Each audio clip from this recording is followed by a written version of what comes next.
भारत के एक छोटे से कस्बे में, जो पहाड़ों और नदियों से घिरा हुआ था, एक व्यक्ति रहता था, अर्जुन। अर्जुन के पास वो सब कुछ था जिसकी बहुत से लोग तमन्ना करते हैं, एक अच्छी नौकरी, प्यारा परिवार और आरामदायक घर। फिर भी वो कभी सच में खुश नहीं था। हर सुबह जब वो उठता तो उसके मन पर एक भारीपन छा जाता।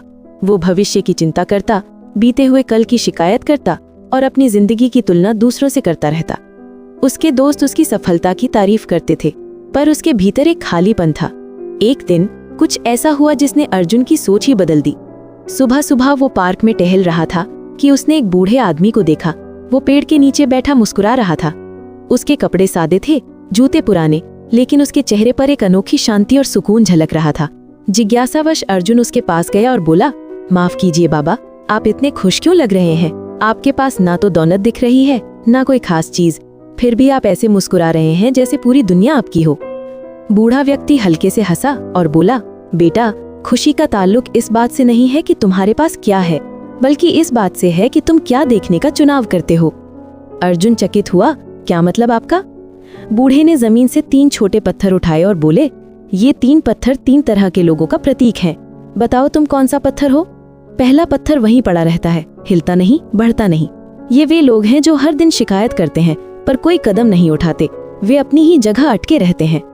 दूसरा पत्थर तभी हिलता है जब कोई उसे ठोकर मारे या उठा ले। ये वे लोग हैं जिनकी खुशी दूसरों पर निर्भर करती है। कोई उनकी तारीफ करे तो मुस्कुराते हैं, कोई आलोचना करे तो टूट जाते हैं। तीसरा पत्थर अलग है, वो खुद चलने का फैसला करता है, लुढ़कता है, अपनी दिशा बदलता है, जोखिम उठाता है। ये वे लोग हैं जो अपनी खुशी खुद बनाते हैं। वे जिंदगी के परफेक्ट होने का इंतजार नहीं करते, बल्कि छोटे छोटे कदमों में भी आनंद ढूंढ लेते हैं। बूढ़े ने अर्जुन की ओर देखा और पूछा, तो बताओ बेटा, तुम कौन सा पत्थर हो? अर्जुन सोच में पड़ गया। उसने महसूस किया कि अब तक वो पहला पत्थर था, जो शिकायतों, तुलना और चिंता में ही फंसा रहा था। बूढ़ा आगे बोला, मन एक बगीचे जैसा होता है। अगर तुम इसमें नकारात्मकता के खरपतवार बोओगे तो वे जल्दी फैल जाएंगे और सब कुछ ढक लेंगे। लेकिन अगर तुम कृतज्ञता, दया और आशा के फूल बोओगे तो तुम्हारी जिंदगी खुशबू और सुंदरता से भर जाएगी। फिर उसने कहा, हर सुबह जब तुम उठो तुम्हारे पास 2 विकल्प होते हैं। जो नहीं है उस पर ध्यान दो, या जो है उस पर आभार जताओ। पहला विकल्प तुम्हें दुखी करेगा, दूसरा तुम्हें शक्तिशाली बनाएगा। फिर जाते जाते बूढ़े ने अर्जुन को एक चुनौती दी। अगले 30 दिन तक 3 चीजें अभ्यास करो। पहली, कृतज्ञता डायरी।